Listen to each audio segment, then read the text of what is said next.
What's up, kings and queens? It's your boy Dan from Daft Previews. I've got another 3 picks on the NBA for you. If that sounds interesting, let's go. Sub to the channel cause your boy's getting busy. Coming to your line from the west side of Sydney. We've got the free picks and the juice on the daily. It's all free, you don't even have to pay me. Hello, darkness, my old friend. My God. No sugarcoating it. This is what I sent out to VIP. Yesterday was rough. Got absolutely pummeled. Our first reverse sweep of the NBA season here on YouTube. It won't be the last, and I take no pride in losing. But you need to show up consistently, win or lose. Talk about what happened and own the shit results. So yesterday, the 3 picks I shared with you, they absolutely sucked. We had Jaden McDaniels over 17.5 points. He didn't see the usage. He didn't see the volume that I expected. And then he didn't get the points. So the lesson there is small sample size, misleading data, bad read. I own the Jaden McDaniels one. There was also Keyshawn George over 3.5 assists. I was talking about this line being too low. My God, he only had 1 assist in that whole game. Had foul trouble early. The Wizards get absolutely blown out. Shit. I'd love to see what his potentials are, but regardless, it doesn't get close anyway. I highly doubt that he would have gotten close in terms of potential. So that's another bad read. And then Tristan da Silva over 8.5 points.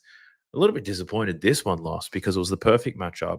I bet on him anticipating more minutes because there could be a blowout. The blowout happened. He does play more minutes than expected. He only takes 5 shots, goes 1 from 5. Goga Batadze also played extra minutes, and he went crazy. So even though in the ideal matchup, Tristan da Silva couldn't deliver despite having many strong performances all season. So that one sucked. But I did share others with VIP, and it didn't get much better. It actually got worse. We did win one on Banchero, but we got some other plays wrong. Gaza to hit the 3, Cater to get some assists, and LaMelo Ball to get his PRA. He shit. So minus 8.5 units on the day. Soccer was profitable for VIP once again, but NBA was absolutely atrocious. And that's because I leaned in on a lot of plays that lost, ran some parlays, some value plays, ladders, whatever, and didn't get close to it. So this is going to happen from time to time throughout the NBA season. And regardless of it happening many times, it doesn't get any easier. But what gives me some comfort is knowing that long term, things have always worked out better. And the good days heavily outweigh the bad days. So that's why I'm here, showing up, owning the losses. Things weren't great, and apologies for those who tailed. The good days aren't too far away. So we've got a very large slate of the NBA today. I do only have 3 picks to share with you. I don't want to get overly excited and go off too early until news is announced. So I'll be waiting till the morning, or my morning, your probably evening, closer to the game times, before I make some final decisions and lock in some bets. But let me talk you through the couple that I've already got down. So the first one's the Pelicans versus the Thunder. This one, I'm betting on AJ Mitchell here. And I've tried to pick this apart to think about why it could lose and who else could score and yada, yada, yada. Try to be extra strict on the process here, but couldn't find too many reasons. I like his over 15.5 points for AJ Mitchell. Now, he's over this line in 5 out of 6 games already this season. He's managed to do all this damage, playing 27 minutes per game. He's projected for about 25 to 27 minutes once again. One other thing to keep in mind, Jalen Williams still not back. Chet Holmgren, he's out, who was their second leading scorer before he left. Someone's going to pick up the offensive load. And whilst the OKC Thunder do have a lot of players who can chip in and add some extra points behind SGA, outside of SGA, no one's got a better matchup here than Aaron Wiggins. So if we look at the matchup here specifically against the Pelicans, they allow the 4th most points in transition and the 4th most points to pick and roll. Ball handlers. This is how AJ Mitchell gets the majority of his points. He's been very consistent in doing so already. So matchup-wise, it's perfect for him. The Pels have a terrible defensive rating, 2nd fewest, 4th most points allowed in the paint. Very weak in the restricted area where AJ Mitchell likes to get to the bucket. All right. So the matchup is very nice. He's not heavily reliant on outside shooting either, which is why you don't see too much variance in his result. That's another plus. And if we think about the other players who could potentially chip in some points, Aaron Wiggins, Lou Dort, Cason Wallace, Alex Caruso. These are the role players around SGA who could typically put in some extra buckets. These guys don't have the best matchup because this New Orleans Pelicans team, as terrible as they have been defensively, They're still one of the better teams in terms of limiting points to spot up shooters. Where they get burnt alive is in transition and guards penetrating the paint after a screen. And that's exactly what AJ Mitchell does. So the matchup is fantastic. We've seen a lot of guards have a ton of success. And if the OKC Thunder happen to blow these guys out, because it's not the NBA without a blowout, if there's a blowout, AJ Mitchell's going to see some extra minutes as he's coming off the bench anyway. He can really add to the total here. So I like his over 15.5 points. The next pick that I've got for you is in the next game, the 76ers versus the Brooklyn Nets. And I spent a lot of time looking into this game just to be sure. Where I ultimately landed was VJ Edgecombe, and I'm taking him over 22.5 points and assists. Now, I spent a time looking at this.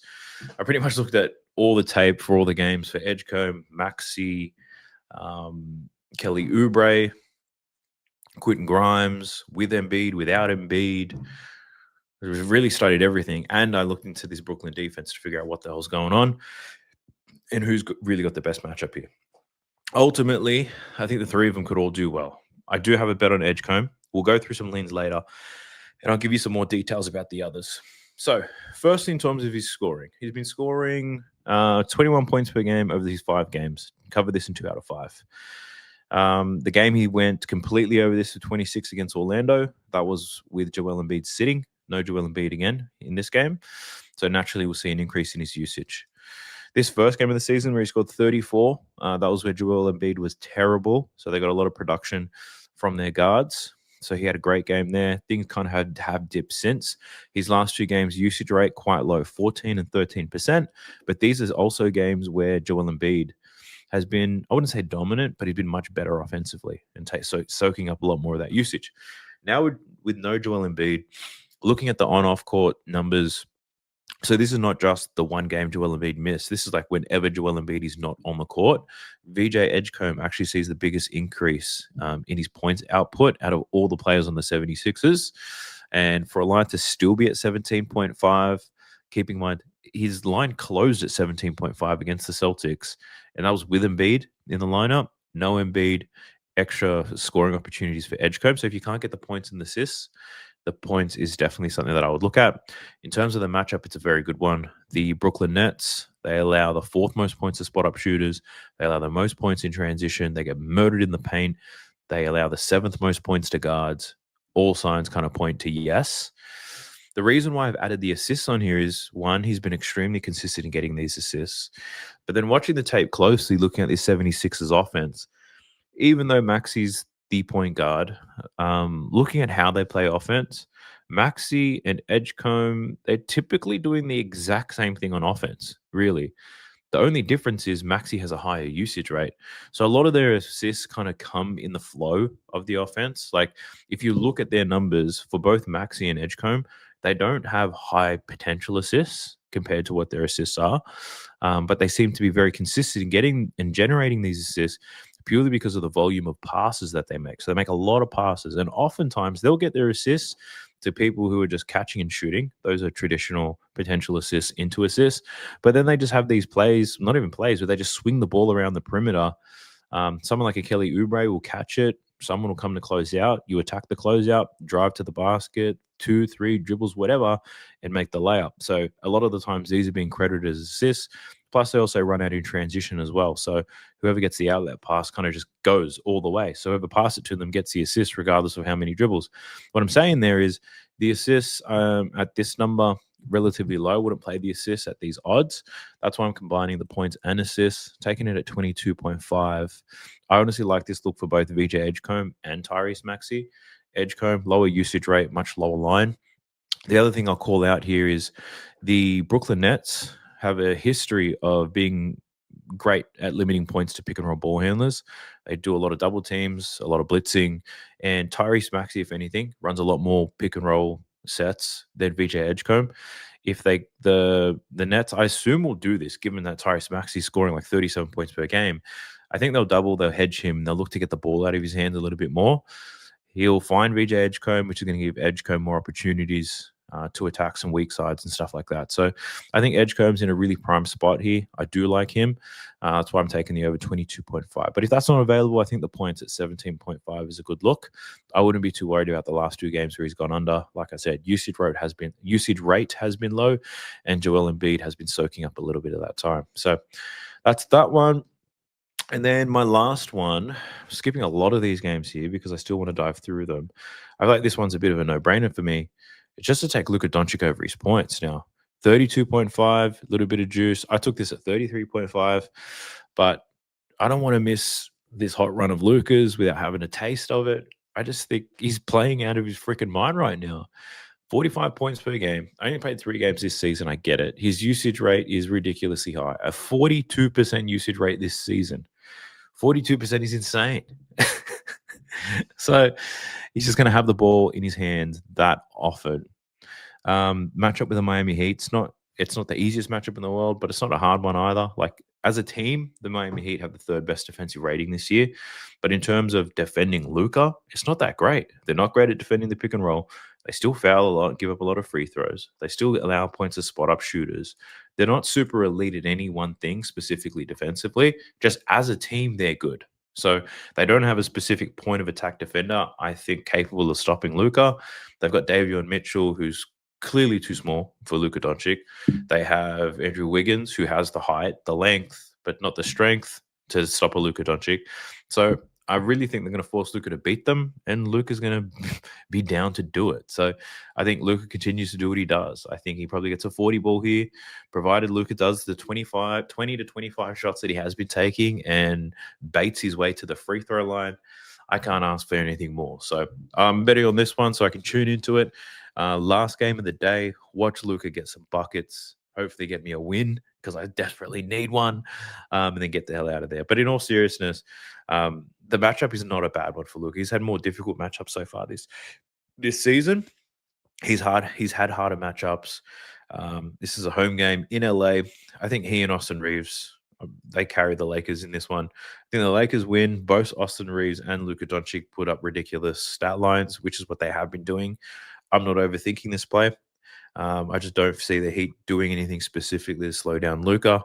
I think the Heat most likely adopt the game plan here. It's like, if it's just Luka and Austin Reeves, we can live with that, because if the role players start scoring, suddenly they've got a problem. If it's all coming from one man, I think they'll kind of allow that to happen. So Luka Doncic taking his over in points here, keeping it very simple. Hopefully the man just keeps on delivering. But let's do a quick flick through of some of these games, see if we can provide you some other angles, if you had some other thoughts, or if you wanted to hear my opinions on a few things. Not much else in the Pelicans versus Thunder outside of AJ Mitchell. I didn't spend too much time on that game. 76ers versus the Nets. So there's a couple looks here. One is Cam Thomas to score some points. This 76ers team allow the 2nd most points to pick and roll ball handlers in the league. That's where he scores a lot of his points.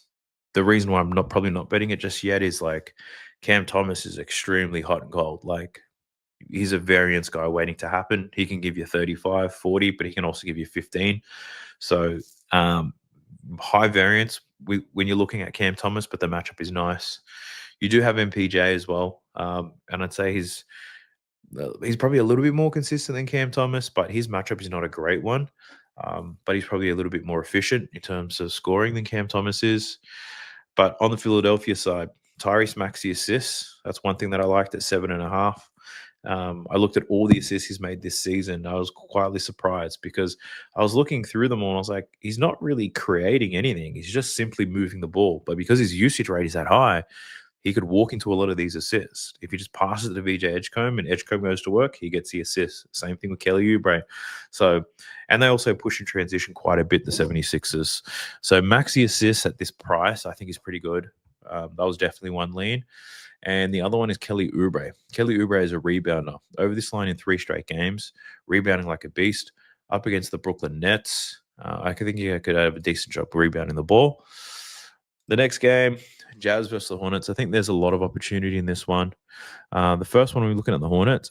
I'm tossing up in my mind Miles Bridges to score some points or Con Knipple to score some points. The reason why is, one, let's look at Bridges for a second. Just had a big game, figured out how to shoot the ball again, which was nice because I bet on him a few times, and it's been a real sweaty thing to watch. Jesus Christ, I don't know why I'm repeating that so many times. I get it. It's 11:30 at night here, and I'm a little bit fatigued, but we keep pushing on. Miles Bridges, he's got a great matchup here against Utah. He scores a lot of his points as a spot-up shooter these days, and the Utah Jazz are one of the worst teams in the league at defending spot-up shooters. Miles Bridges expected to have high usage rate. Brandon Miller is still out, yada, yada, yada. So he'll get high minutes, high usage. So that's one lead of mine. The problem is I also wanted to bet on Con Knipple for the same reasons. And for him, there's very interesting trends here. Obviously, this guy's he's a light-skinned guy, right? So he just shoots a lot of threes, and there's nothing wrong with that. But there's a really obvious trend here in his games. His last 2 games, he's struggled. 5 points in the 2 games. But the reason why is this. So if we just play with PropsMadness and we look at the teams who allow points above the break and the guys who don't. So above the break is this section here. It's where he scores the majority of his points, right? Above the break, 3-point line. The last 2 games were against Orlando and the Timberwolves. These 2 teams, top 10 in limiting points above the break. A lot of the other games he's played have been a lot easier. These teams allow points above the break, so Conqueripple has absolutely smoked them. Now he's up against the Utah Jazz, who allow the 4th most points above the break. So this is technically, but data-wise, this is the easiest matchup Conqueripple has seen this season. I wouldn't be surprised if he bounces back to go over. So I'm still tossing up those 2. I might bet on one of them. We'll see, but that's just a lean for now.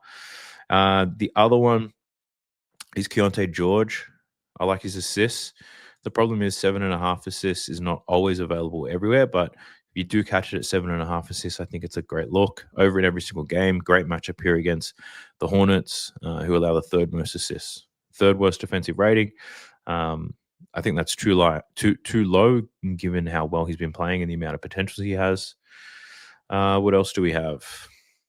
Hawks versus the Cavs. I haven't really looked into this game because the Cavs have Donovan Mitchell, Allen, Merrill. All these guys are questionable on whether they're going to play, and I don't want to be guessing around what's going to happen, so I just skipped it all together. Then we got the Grizzlies versus the Raptors. Ja Morant suspended for being an unhappy man. But yeah, the Raptors have been a pretty hard team to read, and the Grizzlies without Ja Morant, I'm not overly excited about guessing on who's going to do what here. So I didn't spend too much time on that one yet. That's on my to-do list. Then we have the Bulls and the Knicks. And honestly, on paper, the Bulls versus Knicks is an interesting game to bet on. The reason why I haven't really bet on anything in this particular game is that these guys just played each other 2 days ago. We're likely to see some playoff adjustments, I'd guess, from either side. But yeah, I don't know what those adjustments are going to be. So if this was the first time that they were playing, there'd probably be a few types of looks that I'd be having. But now I couldn't tell you what adjustments could be made. But Jalen Brunson, points and assists, I think those are always good looks against a team like the Bulls. Managed to cover his points line and assist line against the Bulls last time. Karl Anthony Towns, I did bet on him against the Bulls and he hooked me. So I'm not too excited to go back to him. I don't know what's wrong with him right now. Mikal Bridges was a lean I had in the last game against the Bulls. I didn't take it, and he absolutely cashed. He cashed his points, he cashed his assists, and he cashed his rebounds line. It was at 3.5 in the last game. It's now up to 4.5. So for Mikal Bridges, I think the PRA could be a good look, or even just the points. He's often the forgotten man, and his lines don't move too much. So Mikal Bridges, he's definitely one that I'd lean towards. And then for the Bulls, we had Josh Giddey. He scored 32 points against the Knicks, a season high. He absolutely smokes them, killed them from all over the place. 4 3-pointers made. I was thinking maybe the Knicks do some correcting here and, look to shut this guy down. But his line's at 18.5. Despite the strong game, they haven't moved his line in any way. So I'm not sure what the response is going to be. I'll probably lean to the under there for Josh Giddey. But yeah, not too much really sticking out to me in that game at this point. Then we got the Spurs versus the Suns. The first thing I wanted to take was Wemby rebounds over 13.5. Now, betting on Wemby for 13.5 rebounds seems crazy, but he's been killing it this season. 14.6 rebounds per game, over in 4 out of 5. And this matchup against the Suns is fantastic. Just centers rebounding against the Suns. Everybody's been able to do it. Here's the use of Nurkic play. His line he closed at 5.5. I ended up taking 7 because I'm greedy, but that sucked. But just check out all these European guys cashing their rebounds line against the Suns. It just makes so much sense. Now, Wemby's not going to get that many offensive rebounds, but he does get a high percentage of defensive rebounds. So I did consider that. For the Suns, I don't know if I could trust some justice yet. So probably waiting a little bit longer. And then for the Lakers, like I said, I like Austin Reeves. I like Luka Doncic to get busy. That's what they do. For the Heat, we've got Norm Powell, who's a game time decision. If he's out, Jaime Jaquez, he's been balling. Points, assists, rebounds. He can kind of do it all. So the PRA could potentially be a look here for Jaime Jaquez. But in this matchup against the Lakers, I'd probably lean towards more of his rebounds and assists. Over 8.5 rebounds and assists should be a decent look. Scoring-wise, he doesn't have the best matchup here, but I think he can really create for others and get some work done on the glass. But a lot of that really depends on Norm Powell. Is Norm Powell going to play? Shit, I don't know. We shall see. But that's all I've got for you today, gang. I do have to wrap this up so I can edit it, upload this thing, and then get my ass to bed so I can get up really early and do some more research. But if you're betting on this slate, I wish you the absolute best of luck. Please like the video, subscribe to the channel. We're almost at 30,000 subscribers. It's going to be a massive milestone for us. But wish you the best. I'll catch you in the next one. Peace. Sub to the channel cause your boy's getting busy. Coming to your line from the west side of Sydney. We've got the free picks and the juice on the daily. It's all free, you don't even have to pay me.